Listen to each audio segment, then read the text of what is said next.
Hello बच्चों, good evening good evening good evening. तो microbiology में देखो, हमने प्रीवियस लेक्चर में फंगस के बारे में बात करी थी। इस लेक्चर में आज हम बात करेंगे वायरस के बारे में। उम्मीद है कि वायरस का टॉपिक आज खत्म कर देंगे, मतलब यूनिट नंबर 3 का लेक्चर नंबर 2 में क्या क्या पढ़ने वाले हम लोग देखने वाले study and morphology of virus, classification of virus और reproduction and cultivation of virus. ठीक, इतने चीजों के बारे में हम लोग वायरस के बारे में बात करेंगे और यही चीजें एग्जाम में बेसिकली पूछी जाती हैं। ठीक, तो जो भी चीजें हैं उनके बारे में आज बात करेंगे। जैसे हमारा ये सिलेबस है, देखो सिलेबस भी यही बोलता है पढ़ने के लिए आपके मॉर्फोलॉजी, क्लासिफिकेशन, रिप्रोडक्शन या रेप्लिकेशन और कल्टीवेशन। फंजाई का पढ़ लिया हमने, इसमें हम लोग वायरस करेंगे और कल के लेक्चर में फिर शुरू करेंगे classification and mode of action disinfectant का। तो एक एक टॉपिक लेके चल रहे हैं, एक एक टॉपिक हम करके खत्म कर देंगे। चलो भाई शुरू करते हैं। वायरस, क्योंकि बच्चों के एग्जाम पास में आ रहे हैं तो इसलिए थोड़ा सा स्पीड अप करते हैं। वायरस क्या है? देखो, सबसे बड़ी चीज की ये ऐसी गुत्थी है जो अभी तक सॉल्व नहीं हुई पूरी तरीके से, क्योंकि वायरस बहुत ही डिप्लोमेटिक टाइप का है। मतलब ना ये लिविंग में है ना ये नॉन लिविंग में है। जब साइंटिस्ट इस पे रिसर्च करने जाते हैं तो वो नॉन लिविंग में मिलता है, छुप जाता है जाके, और जब इस पे रिसर्च नहीं करते और देखते हैं तो फिर पता चलता है, डेटा दिखाता है वो लिविंग में है। कहने का मतलब ये लिविंग और नॉन लिविंग के बीच की कड़ी है ना। जैसे कि बचपन में पढ़ते आए हैं तो कह सकते हैं स्मॉलेस्ट इन्फेक्टिव एजेंट है। अगर हम माइक्रो ऑर्गेनिज्म की बात करें तो उनमें सबसे छोटा और सबसे ज्यादा खतरनाक इन्फेक्टिव एजेंट होता है, जिसको हम माइक्रोस्कोप या अल्ट्रा माइक्रोस्कोप से ही देख सकते हैं या इलेक्ट्रॉन माइक्रोस्कोप से। They are the obligate parasite, means strictly parasite है। किसी भी कंडीशन में ये अपना फूड फॉर्मेशन नहीं कर सकता, ये दूसरों पे, इसी को बोलते हैं क्या? Obligate parasite, means strict parasite है, दूसरे पे ही डिपेंड होके खाना बना सकता है। Multiply only with in the, अच्छा ये होशियार इतना है, अपना कुछ नहीं इसका, अपना कुछ भी नहीं इसका, ये जहां जाता है उसको अपना बना लेता है। भाई फिर भी अच्छे से सरवाइव क्यों कर पाता है? इसलिए क्योंकि खुद कुछ ना होते हुए ये जब भी लिविंग सेल के अंदर जाता है, लिविंग सेल के जिस सेल पे इन्फेक्ट करता है, जिस सेल को इन्फेक्ट करता है उस सेल को अपना बना लेता है। मतलब उसकी मशीनरी को जिस तरीके से काम करेगा, उसको अपने, मतलब काम वो करेगा, यूटिलाइज ये खुद करेगा। बात समझे? मतलब multiplication within their living cells remains the metabolic inert outside the cells. अब देखो क्या है कि जब ये लिविंग सेल के अंदर रहेगा तो एक्टिव रहता है, नॉन लिविंग सेल के अंदर रहेगा तो ये नॉन लिविंग की तरह रहेगा। सबसे बड़ी चीज कि ये क्रिस्टलाइज होके, मींस ये क्रिस्टल के फॉर्म में, नॉन लिविंग के फॉर्म में कई सालों तक पड़ा रहेगा और किसी को खबर नहीं लगेगी कि ये वायरस है। मतलब कहीं पे भी, पत्थर पे भी पड़ा, कैसा भी पड़ा। और ये जो क्रिस्टलाइज नेचर है, जो क्रिस्टल बनके क्रिस्टल फॉर्मेशन कर लेता है, वायरस के अलावा दूसरा कोई ऐसा लिविंग सिस्टम नहीं है, कोई ऐसा लिविंग माइक्रो ऑर्गेनिज्म या मैक्रो ऑर्गेनिज्म नहीं है जो क्रिस्टल फॉर्म, यानी जो नॉन लिविंग की तरह बिहेव करे। राइट, अकेला सिर्फ और सिर्फ कौन है ऐसा? वायरस है। ओके, तो जब भी ये बाहर रहता है, नॉन लिविंग की तरह बिहेव करता है, और जब भी ये होस्ट सेल के अंदर आता है तो वो होस्ट सेल की तरह, और जितना ज्यादा होस्ट, और जिस होस्ट सेल में जाएगा उसको अपना बना लेगा। मतलब उससे बोलेगा अब तुमको मेरे तरह काम करना है, उसके साथ जाके अटैच हो जाएगा। भाई उस सेल के अंदर जाएगा, सेल के अंदर अटैच हो जाएगा। सेल के अंदर जो न्यूक्लिक एसिड है, भाई जाहिर सी बात है जो मेन चीज है वो क्या है? न्यूक्लिक एसिड है। उस न्यूक्लिक एसिड के साथ अपना न्यूक्लिक एसिड जोड़ देगा, और उसको कर देगा इन्फेक्टेड। अब फाइनली सोचो, होस्ट सेल के अंदर जो न्यूक्लिक एसिड अब जितने बनेंगे वो सब कैसे बनेंगे? वायरल न्यूक्लिक एसिड बनेंगे। क्यों? क्योंकि उस पर इसने कब्जा कर लिया। और उसके बाद जब बहुत हो जाएंगे तो ये जो सेल है ये बस्ट कर जाएगी, टूट जाएगी। मतलब ढेर सारे वायरस, सोचो एक अकेला वायरस आया था, एक अकेला इस सेल के अंदर, होस्ट सेल के अंदर, वो अंदर आया, अटैच हुआ, पेनेट्रेट किया, पेनिट्रेट करने के बाद इसके न्यूक्लिक एसिड के साथ अटैच हो गया, न्यूक्लिक एसिड को इन्फेक्टेड किया, तो अब फाइनली न्यूक्लिक एसिड का काम क्या है भाई? रेप्लिकेट करना, रेप्लिकेट करना, डुप्लीकेशन करना। अब जो है जितना रेप्लिकेशन होगा वो सब का सब वायरल डीएनए या वायरल आरएनए बनेगा, राइट। मतलब इस आया अकेला था, थोड़ी देर में सैकड़ों की संख्या बना ली, पूरी कॉलोनी बना ली, और फिर जब बहुत ज्यादा हो गए तो ये बस्ट कर जाता है, ढेर सारे वायरल न्यूक्लिक एसिड निकल आए, और फिर ये अलग अलग सेल के साथ जाके अटैच कर लेंगे, अलग अलग सेल में जाके अटैच हो जाएंगे, और फिर वहां पे भी यही प्रोसीजर, यानी कुछ दिनों में पूरी बॉडी पे कब्जा कर लेते हैं। यही एक वजह है कि वायरल डिजीज बहुत तेजी से फैलती है, और जब फैलना शुरू होती तो रुकती नहीं है। अगर समय पे प्रिकॉशन ना लिया जाए तो फिर रुकती नहीं है, फिर इंसान को खत्म करके ही मानती है, राइट। बहुत खतरनाक होती है, इसी तरीके से इनका इसी तरीके से बढ़ते चले जाते हैं। प्रोटीनेस, अच्छा इनके पास कुछ होता भी नहीं, कुछ नहीं होता, सिर्फ प्रोटीन रहता है और कुछ नहीं। भाई जो न्यूक्लिक एसिड वो भी काहे का बना है? प्रोटीन का। जो कोटिंग बनी हुई वो भी काहे की? प्रोटीन की। तो प्रोटीनेसियस कोटिंग होती है जिसको हम बोलते हैं कैप्सिड। भाई जो भाई वायरस क्या है? नॉन सेलुलर है ना, कोई सेल नहीं उसके पास देखी जाए तो, या कह सकते हो ए सेलुलर है, ए सेलुलर है ना। प्रोटीनेसियस कोट जिसको हम बोलते हैं कैप्सिड, जो न्यूक्लिक एसिड को कवर करके रखती है, forms the central core virus particle. Nucleic acid क्या है? वायरस पार्टिकल के सेंट्रल कोर का काम करता है। ओके, दूसरी चीज कि एक खास चीज है कि वायरस में या तो डीएनए होगा या आरएनए होगा, दोनों कभी नहीं होगा। किसी भी तरह के वायरस में डीएनए आरएनए दोनों नहीं होता, या तो इसमें न्यूक्लिक एसिड डीएनए होगा या आरएनए होगा। Two nucleic acids are never present in given virus, दोनों एक वायरस में नहीं होते। वायरसेस कैन ऑल्सो क्रिस्टलाइज्ड, जो कि दूसरा कोई लिविंग ऑर्गेनिज्म ये काम नहीं कर सकता। These factors that leads to virus being classified the gray area, यही एक वजह है कि इसका जब क्लासिफिकेशन किया जाता है ग्रे एरिया में, तो between living and non living, living and non living के बीच का है ये। Okay, viruses are smaller than other organism. हमने कहा ना शुरू में कि स्मॉलेस्ट इन्फेक्टिव एजेंट है, इससे छोटा इन्फेक्टिव एजेंट दूसरा कोई नहीं होता है। साइज वेरी करती है 10 से लेके 300 नैनोमीटर तक की, जो कि बहुत छोटा साइज है, और छोटे से छोटे, पतले से पतले, माइन्यूट से माइन्यूट जो बैक्टीरियल फिल्टर्स होते हैं उनको भी क्रॉस करके निकल जाता है। इसको फिल्टर नहीं कर सकते, वायरस को ट्रैप करने वाला फिल्टर नहीं है। और सोच के देखो, वायरस को ट्रैप कर रहे थे कोविड-19 के टाइम पे मास्क से, सिंपल जो कपड़े के बने हुए मास्क से, उससे उसको ट्रैप करने की, जब बैक्टीरिया नहीं तुम उससे रोक सकते तो इसको क्या रोकोगे, है ना। Viruses are easily transmitted from the infected host to the healthy one through the various agencies, है ना। वायरस जो है किसी भी एक इन्फेक्टेड पर्सन को, भाई कोविड के समय देख लो खुद ही, सीधा एग्जांपल है कोविड-19, वायरल डिजीज थी, है ना। फैलने में कितना समय लगा? एक इन्फेक्टेड पर्सन से, उसको बोलेंगे जो इन्फेक्टेड पर्सन होगा वो होस्ट हो गया किसका? वायरस का। मींस अब वायरस ने कब्जा जमा लिया उस पे। बहुत सारी हॉलीवुड की मूवीज आई थी वायरस पे, है ना। वो टाइम था कि बहुत सारी मूवीज आई थी। तो हेल्दी पर्सन को बहुत आसानी से इन्फेक्ट कर सकता है कौन? वायरस, है ना। Effective even the smallest amount, बहुत छोटा सा एक सिंगल वायरस पूरे हेल्दी ह्यूमन बॉडी को इन्फेक्ट करने के लिए सफिशिएंट है, क्योंकि ये ऐसी टेक्नोलॉजी पे ही काम करते हैं, ये अपनी कॉलोनी बढ़ाते जाते हैं। Okay, since the viruses have no metabolic activity in their own, क्योंकि इनकी अपनी कोई एजेंसी ही नहीं है, इनकी अपनी कोई मेटाबॉलिक एक्टिविटी नहीं है। ये जैसे ही होस्ट सेल के अंदर जाएंगे, होस्ट सेल जो एनर्जी बनाएगा, मतलब काम करेगा आपका शरीर, यूटिलाइज करेंगे ये। जो एनर्जी बनेगी आपके शरीर को ताकत देने के लिए, उससे ताकत इनको मिलेगी। जो आप न्यूक्लिक एसिड बनाओगे सेल प्रोडक्शन के लिए, सेल डुप्लीकेशन के लिए, ग्रोथ के लिए, वहां पे वो सारी की सारी सेल्स बनेंगी इन्फेक्टेड। क्यों? क्योंकि इन्होंने न्यूक्लिक एसिड को इन्फेक्टेड, अपना न्यूक्लिक एसिड आपके न्यूक्लिक एसिड के साथ जोड़ दिया है, अपना न्यूक्लिक एसिड, अपनी कैरेक्टरिस्टिक आपके न्यूक्लिक एसिड को दे दिया। तो जितना वो रेप्लिकेशन जितना तेजी से करता जाएगा, उतना ज्यादा वायरस की ग्रोथ होती जाएगी। Okay, viruses the smallest infective agent, हमने बताया, they do not possess the cellular organization, hence they are the एसेलुलर।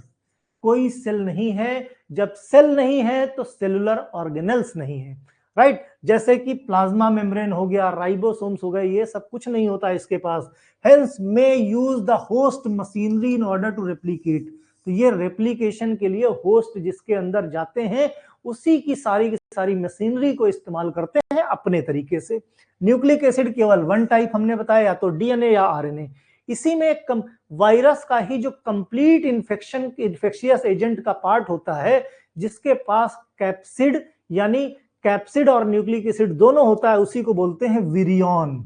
Complete infectious particle of the virus is called virion, right. तो virion contains nucleic acid core and outer protein coating called the capsid. ध्यान रहे, virion के अंदर nucleic acid और protein की बनी हुई जो वॉल होती है, आउटर वॉल, जिसको हम कैप्सिड बोलते हैं, ये किसके पास होती है? विरियन के ऊपर होती है, यानी इन्वेलप्ड होता है। Okay, viruses also contains outer envelope made the protein and phospholipid सब यूनिट। अब ये जो प्रोटीन की बनी हुई लेयर होती है, कैप्सिड होती है, ये जो कैप्सिड है कई बार बहुत छोटे छोटे सब यूनिट से बनी हुई होती है।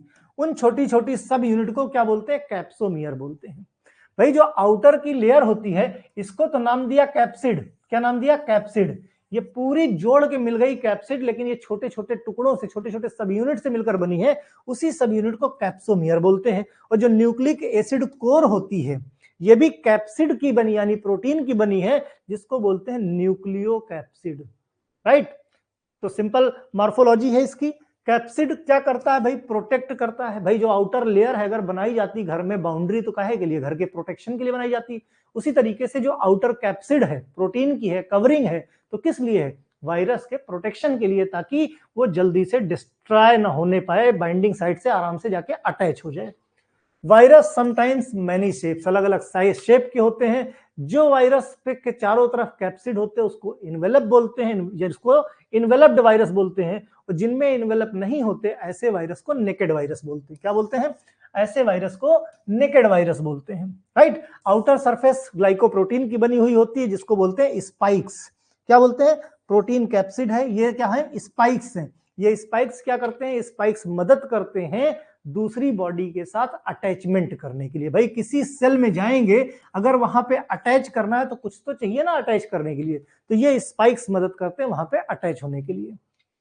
अगर क्लासिफिकेशन की बात की जाए, भाई मॉर्फोलॉजी के बाद आपका सिलेबस बोलता है कि क्लासिफिकेशन पढ़ना है। अब वायरस का जो क्लासिफिकेशन है बहुत बड़ा है, अलग अलग तरीके के, अलग अलग तरीके से। भाई जैसे तीन तरह की सिमेट्री, अगर हम सिमेट्री का बेस लें तो सिमेट्रिकल बेसिस पे तीन तरीके का वायरस होता है। तीन तरीके का वायरस होता है, ठीक। जैसे हेलिकल सिमेट्री, हेलिकल जैसे जो आउटर मोस्ट लेयर होती है जिसको हम कैप्सिड बोलते हैं, तो कैप्सिड मिलकर बनी होती है किससे? छोटे छोटे छोटे छोटे छोटे छोटे सब यूनिट से। सब यूनिट से, छोटी छोटी सब यूनिट से बनी, मिलकर बनी है। भाई ये देखो, ये वायरस का अंदर न्यूक्लिक एसिड पड़ा हुआ है, बाहर से प्रोटीन की कैप्सिड है। और ये जो कैप्सिड होती है काहे से मिलकर बनी होती है? छोटी छोटी सब यूनिट से, जिन सब यूनिट को बोलते हैं कैप्सोमियर, राइट। तो इसी कैप्सोमियर के अरेंजमेंट को, in which the capsomere are arranged in the spiral form. किस फॉर्म में है? Spiral form. मतलब ये न्यूक्लिक एसिड के चारों तरफ ये स्पाइरल फॉर्म में रहते हैं, जिससे ये क्या, रॉड या ट्यूबुलर हेलिकल सिमेट्री दिखाता है। स्पेशली ऐसे वायरस जिनका न्यूक्लिक एसिड आरएनए होता है, जिन वायरस को हम आरएनए वायरस बोलते हैं, अगर उसमें पूछा जाए कौन सी सिमेट्री है क्लासिफिकेशन के बेस पे, तो कौन सी सिमेट्री है? हेलिकल सिमेट्री है। हेलिकल सिमेट्री क्यों है? क्योंकि जो कैप्सोमियर है वो न्यूक्लिक एसिड के चारों तरफ जो अरेंजमेंट है उनका, वो कैसा, एक हेलिक्स टाइप का है। उसी के बेस पे, उनके अरेंजमेंट के बेस पे इसका नाम पड़ा हेलिकल सिमेट्री। और ये किसमें होते हैं? आरएनए वायरस में। फिर इकोसाहेड्रल या क्यूबिक सिमेट्री, क्यूब टाइप का बनता है इकोसाहेड्रल, है ना। क्यूबिक, मल्टीपल फेसेस या polyhedron in which the capsomere are arranged in the pattern consisting multiple triangular faces, most DNA virus and some RNA virus। जो इकोसाहाइड्रल होती है, ये देखो, जैसे देखो ये जो कैप्सोमियर हैं ये कई तरह के, मींस कई पॉलीगोनल टेट्राहेड्रॉन शेप के बने होते हैं। तो अल्टीमेटली यहाँ पे जो सिमेट्री है वो अरेंजमेंट ऑफ कैप्सोमियर का है, मींस कैप्सिड जिससे मिलकर बना है छोटी छोटी सब यूनिट से, उन्हीं के अरेंजमेंट के बेस पे इसको क्लासिफाई किया गया। यहाँ पे क्या है, क्यूबिक या मल्टीपल फेज या पॉलीहेड्रॉन फेजेस हैं, तो उस तरह का अरेंजमेंट है, इसलिए इसको इकोसाहेड्रल। फिर कॉम्प्लेक्स सिमेट्री, कॉम्प्लेक्स सिमेट्री में मल्टी लेयर कॉम्प्लेक्स होता है जिसको बोलते हैं बैक्टीरियोफाज। बैक्टीरियोफाज इसलिए बोलते हैं कि ये वो वायरसेस होते हैं जो बैक्टीरिया को इन्फेक्ट करते हैं। मतलब सोच के देखो, बैक्टीरिया हम लोगों को इन्फेक्ट करता है, लेकिन ये जो वायरस है ये बैक्टीरिया को इन्फेक्ट कर देता है जाके, मतलब बैक्टीरिया को भी बीमार कर देता है। बैक्टीरियोफाज कौन सा, वायरस इन्फेक्ट बैक्टीरिया, जो बैक्टीरिया को खा जाए, बैक्टीरिया को जो इन्फेक्ट करे, बीमार करे, उसको बोलते हैं bacteriophage. Have the complex shape consist of, जिसका जो हेड है, हेड बना रहता है इकोसाहेड्रल का, ठीक, और जो टेल बनी रहती है वो हेलिकल रहती है। मतलब दोनों तरह की सिमेट्री यहां पे आ गई। अगर हेड की बात करें, हेड कैसा है, इकोसाहेड्रल, ठीक, और नीचे का टेल कैसा है, ये पोर्शन कैसा है, ये पोर्शन है सिंपल हेलिकल टाइप में। तो टेल हो गई हेलिकल और हेड हो गया इकोसाहेड्रल। इसको बोलते हैं कॉम्प्लेक्स सिमेट्री, इसमें दोनों होते हैं, ऊपर के दोनों भाई, हेलिकल और इकोसाहेड्रल, इसीलिए इसको बोलते हैं कॉम्प्लेक्स सिमेट्री।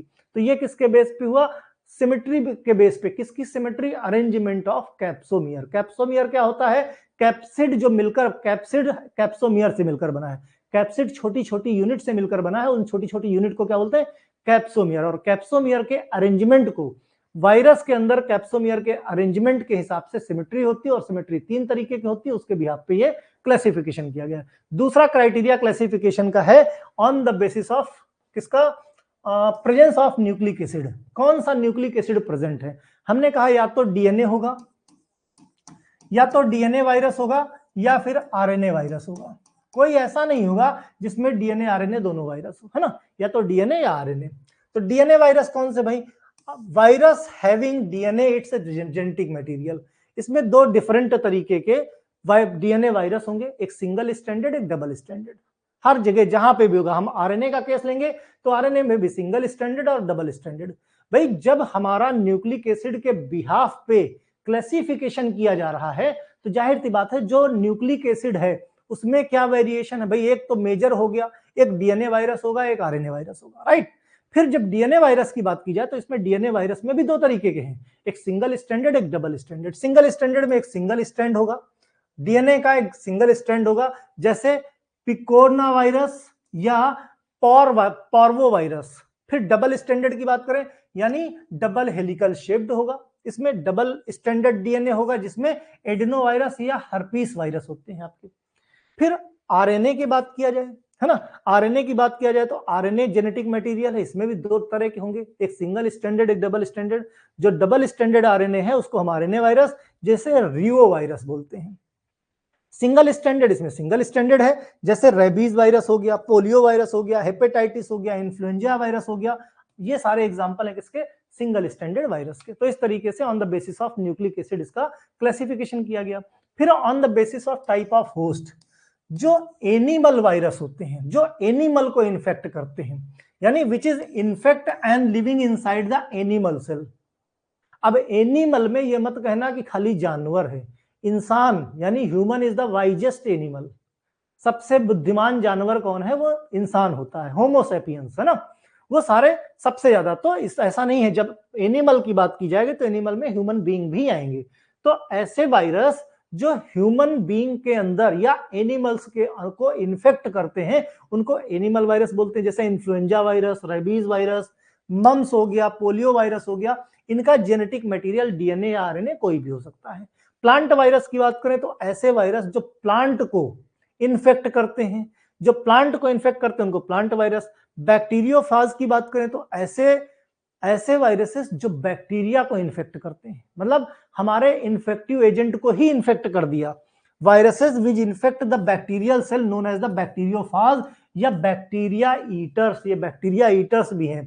दे कंटेन डीएनए या आरएनए जेनेटिक मटेरियल, या तो इनका जेनेटिक मटेरियल डीएनए या आरएनए दोनों हो सकते हैं। ओके, तो ये किसके बिहाफ पे क्लासिफिकेशन हो गया, on the basis of host cell. किसको होस्ट, फिर मोड ऑफ ट्रांसमिशन के बेस पे, एयरबॉर्न ट्रांसमिशन, जैसे कोविड-19 तुम्हारा था। रेस्पिरेटरी ट्रैक्ट से, एयरबॉर्न से, जैसे hepatitis, polio virus, rota virus airborne disease है। सेक्सुअली ट्रांसमिटेड जैसे एड्स हो गया, है ना। रेट्रोवायरसेस जैसे एड्स वायरस हो गया जो सेक्सुअली ट्रांसमिटेड होता है। फिर ट्रांसफ्यूजन जैसे ब्लड का ट्रांसफ्यूजन हुआ इन्फेक्टेड सिरिंज से, तो ये जिसमें आपका हेपेटाइटिस बी वायरस हो गया या फिर एड्स वायरस हो गया। Human immuno deficiency virus HIV बोलते हैं। जूनो वायरस ऐसे वायरस होते हैं जो इन्फेक्ट करते हैं एनिमल को, मींस जो इन्फेक्टेड एनिमल्स होते हैं जिनके अंदर जैसे कुत्ता काट ले तो रेबीज हो जाता है, रेबीज वायरस मींस जानवरों के काटने से जो इन्फेक्शन होता है वायरल इन्फेक्शन, उसको बोलते हैं जूनो वायरस। जैसे रेबीज वायरस हो गया, है ना, अल्फा वायरस हो गया, फ्लेवी वायरस हो गया, इबोला वायरस हो गया जो बंदरों के काटने से हुआ करता था, है ना। तो ये क्लासिफिकेशन मोड ऑफ ट्रांसमिशन के बेस पे हुआ। तो ये डीएनए है आपका, मतलब एक सिंपल क्लासिफिकेशन जो हमने बताया उसको एक जगह गैदरिंग कर दी, याद करने में आसानी होगी, देख लेना, इसको पीडीएफ दे दूंगा।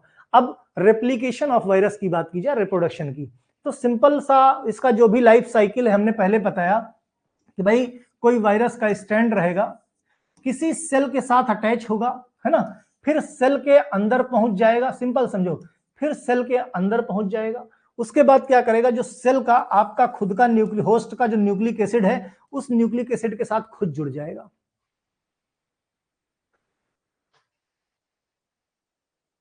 यस रणधीर, बिल्कुल, जूनो वायरस तो इंसान को बिल्कुल क्यों नहीं इन्फेक्ट करेगा भाई, ये बताओ, कुत्ते के काटने से रेबीज होता है कि नहीं होता है?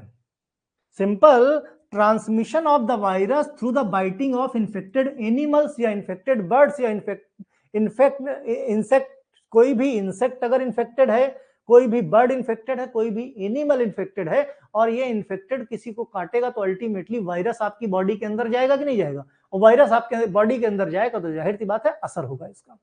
ठीक है, तो हमने क्या कहा, हाँ, तो रेप्लिकेशन कराएगा और रेप्लिकेशन करके क्या होगा, ढेर सारा ये आप इसके अंदर वायरल डीएनए या वायरल आरएनए बन जाएगा, उसके बाद ये ओपन हो जाएगा, बस्ट कर जाएगा, फट जाएगा, और जब फट जाएगा तो फिर नई सेल से अटैच होने के लिए तैयार हो जाएगा। इस तरीके से इसका रेप्लिकेशन होता है, इस तरीके से ये आगे बढ़ता है, एक से दूसरे में, दूसरे से तीसरे में, तीसरे से चौथे में, धीरे धीरे करके पूरी बॉडी को इन्फेक्ट कर देता है। तो reproduction, virus occurs when infect their host cell and convert them into virus making factory.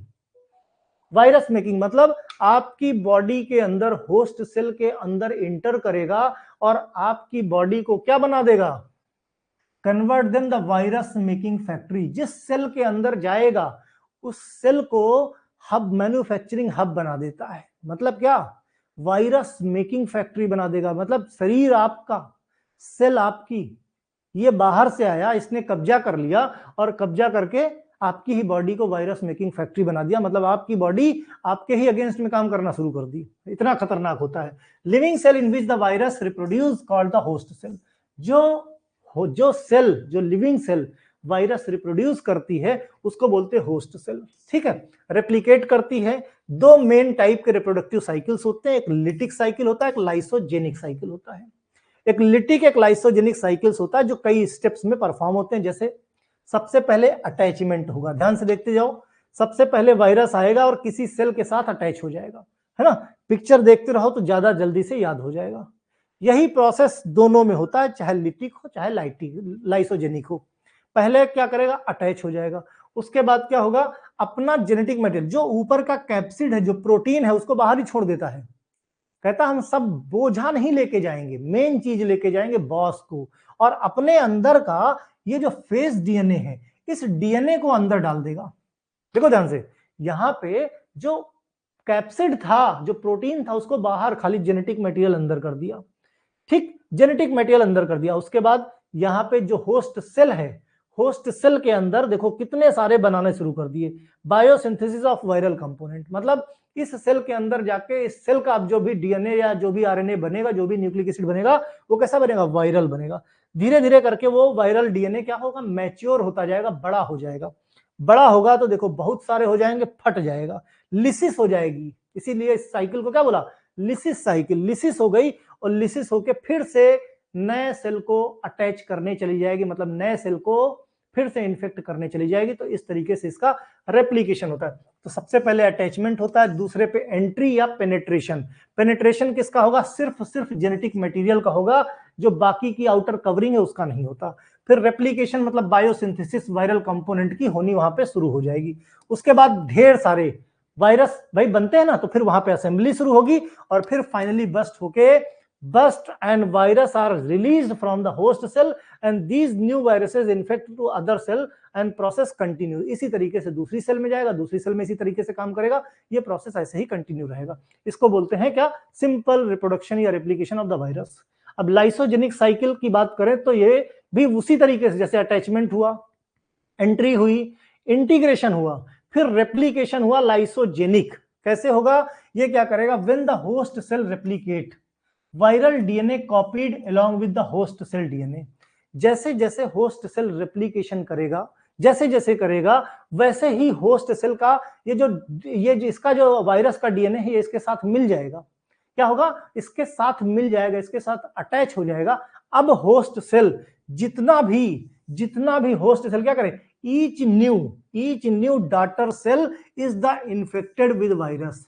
जितना सेल का रेप्लिकेशन होगा उतनी सेल्स कैसी होंगी? इन्फेक्टेड होंगी वायरस से। मतलब लाइसोजेनिक इसने क्या है? वहां पे जनरेट कर दिया नुकसान करना, राइट। फिर इंडक्शन की बात करें, when the infected cell exposed. अब इस कंडीशन में जो भी इन्फेक्टेड सेल हैं, जिस एरिया में भी एक्सपोज करेंगी वहां पे एक्टिवेट हो जाएंगी और वहां पे लिटिक साइकिल चालू कर देंगी अपनी।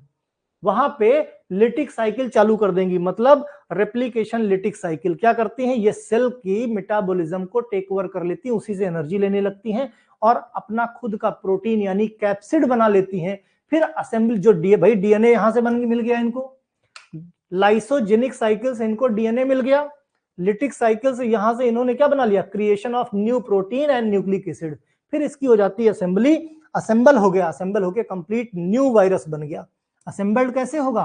प्रोटीन का कैप्सिड और न्यूक्लिक एसिड असेंबली करके नया वायरस बन जाएगा। उसके बाद रिलीज होगा, यानी मैच्योर होके रिलीज हो जाएगा और अगली सेल को फिर से इन्फेक्ट करने के लिए तैयार हो जाएगा, राइट। इस तरीके से लेआउट देके बना सकते हो, पीडीएफ में मिल जाएगा आपको। फिर लास्ट पॉइंट आता है कल्टीवेशन, मतलब किस तरीके से कल्टीवेशन किया जाए, इसको किस तरीके से हम अपने यहाँ पे चाह के कल्टीवेशन। अच्छा सोच के देखो कि इतनी खराब चीज, इसका काहे कल्टीवेशन? भाई कल्टीवेशन करो तो प्लांट का करो, है ना, खाने पीने वाली चीजों का कल्टीवेशन करो। अब कल्टीवेशन किया जाए और किसका? वायरस का। क्यों किया जाए? क्यों? क्योंकि किसी भी तरह के वायरस की स्टडी अगर करनी है तो जाहिर सी बात है उसके बारे में रिसर्च करनी पड़ेगी। रिसर्च के लिए कल्टीवेशन जरूरी है, रिसर्च के लिए कल्टीवेशन जरूरी है, राइट। क्यों? तभी जाके, अगर जैसे सपोज करो वैक्सीन बनानी है आपको, जब वैक्सीन बनानी तो वायरस को पढ़ना पड़ेगा, और वायरस को पढ़ने के लिए कल्टीवेशन जरूरी है, राइट। तो इसीलिए कल्टीवेशन भी पढ़ना जरूरी है। तो viruses are the culture in the embryonated egg, cell line culture या एनिमल इनोकुलेशन। तीन तरीके से करते हैं बेसिकली, या तो सेल लाइन कल्चर करते हैं एम्ब्रियोनेटेड एग में, या एनिमल इनोकुलेशन। तीनों टाइप के शॉर्ट में समझ लो। एम्ब्रियोनेटेड एग, एग के एम्ब्रियो में इनोकुलेट करते हैं और वहां पे वायरस को डेवलप कर लेते हैं, ठीक। या फिर कोई बॉडी के अंदर की सेल निकाल ली, उस सेल का कल्चर किया हमने और उसके अंदर इनोकुलेट कर दिया वायरस, फिर उसका मेटाबॉलिज्म देख लिया। तीसरा होता है एनिमल।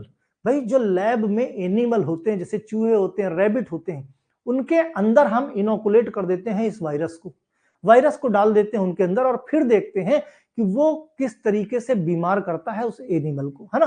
बहुत बुरा रहता है, सैक्रिफाइस है एक तरह से, और उस बीमारी को तब तक बढ़ने देते हैं जब तक वो जानवर मर ना जाए, तभी कंप्लीट स्टडी हो पाती है, राइट। क्योंकि कोई भी अगर वैक्सीन बनानी है, जैसे कोविड आया तो कोविड-19 के वायरस का कल्चर करना पड़ेगा, है ना।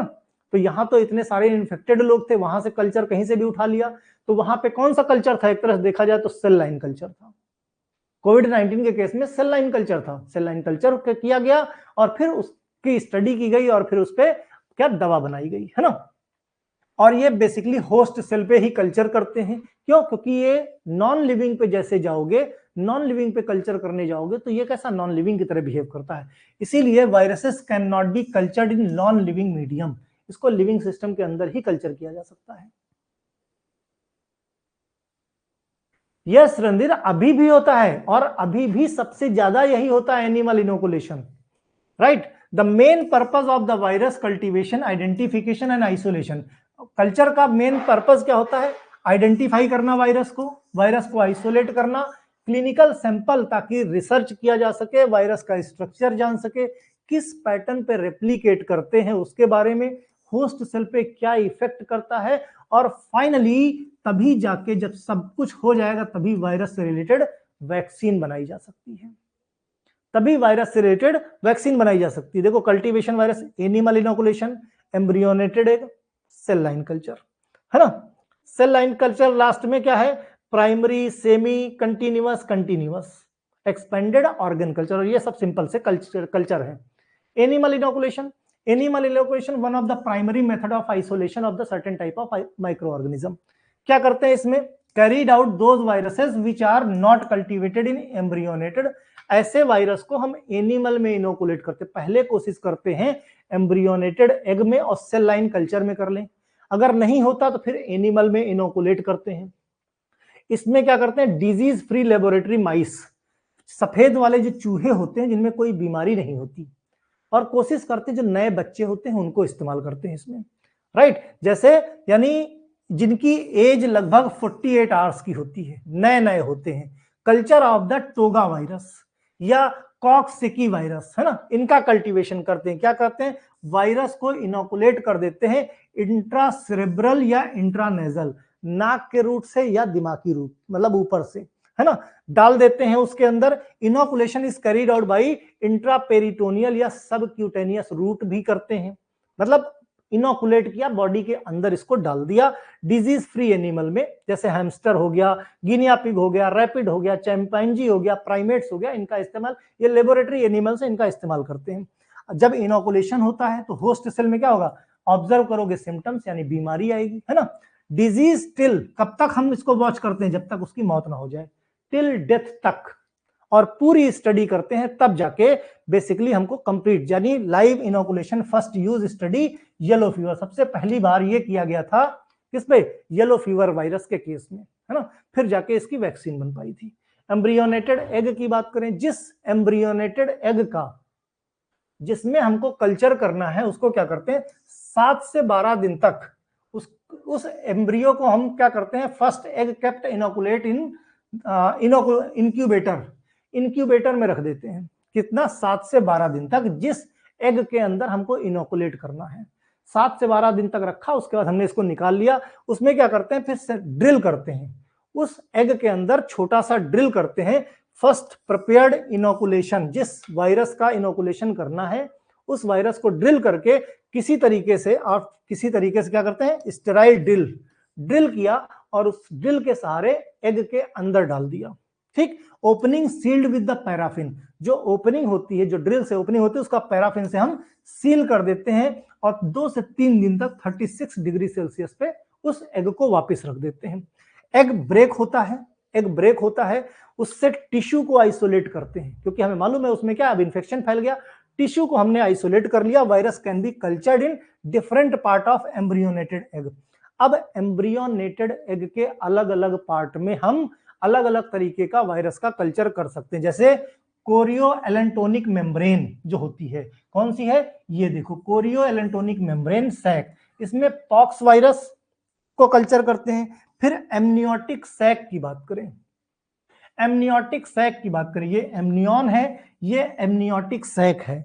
एमनियोटिक सैक में influenza virus, mumps virus, yellow fever virus, rabies virus, इनको कल्टीवेटेड करते हैं। एमनियोटिक कैविटी के अंदर क्या करते हैं?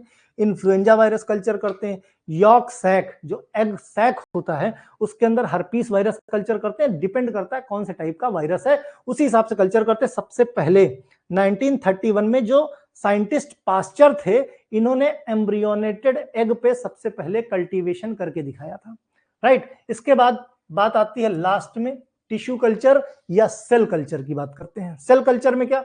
ऑर्गन कल्चर ले लिया भाई, हाईली स्पेशलाइज्ड पैरासाइट जो ऑर्गन होता है किसी भी ऑर्गन में, जैसे ट्रैकिया की बात करें, है ना, कोरोना, जैसे कोरोना वायरस में क्या किया था, कोरोना वायरस सबसे ज्यादा कहां मिला, ट्रैकिया में, रेस्पिरेटरी ट्रैक्ट में मिला। तो जिस तरीके का वायरस, तो रेस्पिरेटरी ट्रैक्ट के अंदर स्पेशली हमने की, तब ताकि पता चल सके ना कि वो किस तरीके से रेस्पिरेटरी सिस्टम पे काम करता है।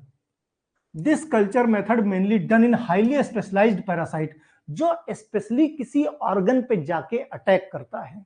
जैसे कोरोना वायरस क्या था, स्पेशली रेस्पिरेटरी ट्रैक्ट पे अटैक करता था। Tracheal ring culture is done for isolation of corona virus. Corona virus के लिए मरे हुए लोगों की ट्रैकिया की रिंग ली गई। जो ट्रैकियल में ये रिंग होती ना, कार्टिलेज की रिंग होती है, उसके अंदर डिपॉजिटेड उनके उसके अंदर मिलेंगे आपको कोरोना वायरस, तो उसका कल्चर किया गया।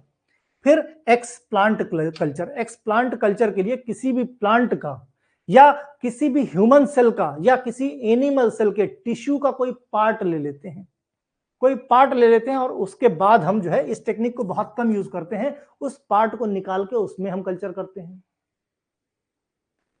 यस, ट्रैकिया बोलते हैं विंड पाइप, जिससे तुम सांस लेते हो, यहां पे देखो इसको बोलते हैं ट्रैकिया, जो फूड पाइप के आगे वाली पाइप होती है, राइट। फिर बात करते हैं सेल लाइन कल्चर की। सेल लाइन कल्चर को रूटीनली लैब वायरस में कल्चर करते हैं, जैसे लेबोरेटरी में बेसिकली कल्चर करते हैं, isolation and identification for virus. जैसे इसके अंदर बहुत सारे जैसे सॉल्ट कंसंट्रेशन है, बहुत अमीनो एसिड है, ग्लूकोज है, बफरिंग एजेंट है, सम एंटीबायोटिक सीरम्स वगैरह मिला के ये कल्चर बनाया जाता है। जैसे प्राइमरी सेल लाइन कल्चर की बात करें, normal cell obtained from fresh organ animal, normal culture fresh organ animal से आइसोलेट किया जाता है और आइसोलेट करके यहाँ पे उसका कल्चर किया जाता है। जैसे मंकी की किडनी से आइसोलेट किया गया, मंकी बंदर की किडनी से, ह्यूमन के एमनियन सेल से किया गया, आइसोलेट किया गया, फिर कल्चर किया गया। दूसरा, semi continuous cell line culture. These cells are the fibroblastic also known as diploid cell culture. Diploid का मतलब 2n, मतलब उसके अंदर जो क्रोमोसोम्स हैं कैसे हैं, 2n है। जैसे हैप्लॉयड को क्या इसको बोलते हैं डिप्लॉयड, डिप्लॉयड। और दूसरा क्या होता है, हैप्लॉयड। हैप्लॉयड में सिंगल क्रोमोसोम यानी n रहता है, n से डिनोट करते हैं इसको, है ना। Same number of chromosome parent cell. अगर डिप्लॉयड है तो 2 में टूट जाएगा, n और n में। यूज वैक्सीन प्रोडक्शन के लिए बेसिकली इसका इस्तेमाल करते हैं, किसका, सेमी कंटिन्यूअस प्रोसेस का। रीसेस एम्ब्रियो सेल और ह्यूमन एम्ब्रियोनिक लंग्स का इस्तेमाल करते हैं यहां पे, ठीक है। एमनियोनिक सेल, जहां पे एमनियोटिक फ्लूइड, जैसे जब बच्चा मां के पेट में रहता है तो जिस फ्लूइड के अंदर रहता है उसको एमनियोटिक फ्लूइड बोलते हैं, और जो कवरिंग रहती है उसको एमनियोटिक सैक बोलते हैं। ये वो फ्लूइड, ये वो सैक है जो बच्चे को भाई मां के पेट के अंदर सिक्योर रखता है और सारा का सारा न्यूट्रिशन देता है, राइट। इसको बोलते हैं एमनियोटिक सैक या एमनियोटिक फ्लूइड। फिर कंटिन्यूअस सेल लाइन की बात करें, कंटिन्यूअस में सिंगल टाइप के, कैपेबल इनफाइनाइट टाइप की, इन विट्रो टाइप की, इसमें कल्टीवेशन वायरसेस के करते रहते हैं। These cells maintained by the serial सब कल्चर, मींस जैसे by the deep freezing -60 degree Celsius पे कर लिया, रीयूज किया अगर जरूरत पड़ी तो। जैसे human epithelioma of the larynx cell line, Vero जिसको बोलते हैं vervet monkey kidney cell line, मतलब अलग अलग ऑर्गन की कंटिन्यूअस, मतलब लगातार हम इसमें कल्चर करते रहते हैं। इनफाइनाइट टाइम्स के वायरसेस का कल्चर इसमें करते हैं। Cultivation of the bacteriophage, bacteriophage cultivated either broth या अगर। ये बैक्टीरियोफाज के जो वायरस को या बैक्टीरिया को, जो ऐसे वायरस जो बैक्टीरिया को इन्फेक्ट करते हैं उनको क्या बोलते हैं, बैक्टीरियोफाज। तो बैक्टीरिया से, उस बैक्टीरिया से कल्चर लिया जाता है, बैक्टीरिया से इसको आइसोलेट किया जाता है। फिर cultivation of the plant virus, ऐसे वायरस जो प्लांट सेल को इन्फेक्ट करते हैं, तो जाहिर सी बात है उसको आइसोलेट करने के लिए प्लांट सेल का, और जो कल्चर बनाओगे तो वो ऐसा बनाओगे, प्लांट सेल का कल्चर बनाओगे। तभी भाई प्लांट सेल को जब ये इन्फेक्ट करते हैं, यानी plant viruses are cultivated by plant tissue culture, plant tissue culture से करना पड़ेगा। Culture are the separated cell, culture of the protoplast, जैसे प्रोटोप्लास्ट से ले लिया, किसी एक सेल से ले लिया, या वायरस पूरे प्लांट में है तो पूरे प्लांट से हमने कल्चर ले लिया। लीफ को क्या किया हमने, जैसे लीफ है ना, ऐसे मिक्सचर में पत्ती ले ली, ऐसे मिक्सचर के साथ रब कर दिया जिसमें वायरस हो, तो वायरस क्या होगा, पत्ती में मिल जाएगा, या पत्ती का virus leaves are the mechanically inoculated by the being mixture of the virus and abrasive and that time cell wall is broken, virus directly contact to plasma membrane, virus directly leaf से contact में आ जाएगा जितना भी है, और फिर क्या होगा, उस लीफ में नेक्रोसिस हो जाएगी, लीफ खराब होनी, लीफ मरनी शुरू हो जाएगी। क्यों? क्योंकि उस लीफ में जितने एरिया में वायरस का टच रहा, भाई लीफ ली आपने, किसी वायरस के साथ आपने रगड़ दिया तो क्या हुआ, लीफ थोड़ा बहुत फ्रिक्शन से, एब्रेसिवनेस से टूट जाएगी, उसके अंदर वायरस घुस गया, जब वायरस घुस गया तो वायरस ने उसको इन्फेक्ट कर दिया, इन्फेक्ट करने के बाद क्या होगा, लीफ मरनी शुरू हो जाएगी, डेड होनी शुरू हो जाएगी, राइट। जब डेड होनी शुरू हो जाएगी तो अब क्या करते हैं, rapid death of the cell in the infected area, है ना, यहां से हम कल्चर निकाल सकते हैं, मतलब प्लांट वायरस के कल्चर के लिए यहां से हम कल्चर निकाल सकते हैं और उसको फिर लैब में कल्चर कर सकते हैं। ओके, इस तरीके से आपका ये कंप्लीट वायरस खत्म होता है। नेक्स्ट, कल हम लोग क्लासिफिकेशन ऑफ डिसइंफेक्टेंट और कंप्लीट डिसइंफेक्टेंट के बारे में बात करेंगे। कहीं कुछ ना समझ में आया तो कमेंट सेक्शन में लिखना, जैसे ही खत्म हो जाएगा वैसे ही पीडीएफ अपलोड कर दी जाएगी। ओके, चलो भाई, बाय बाय, पढ़ते रहो, दोस्तों को शेयर करते रहो।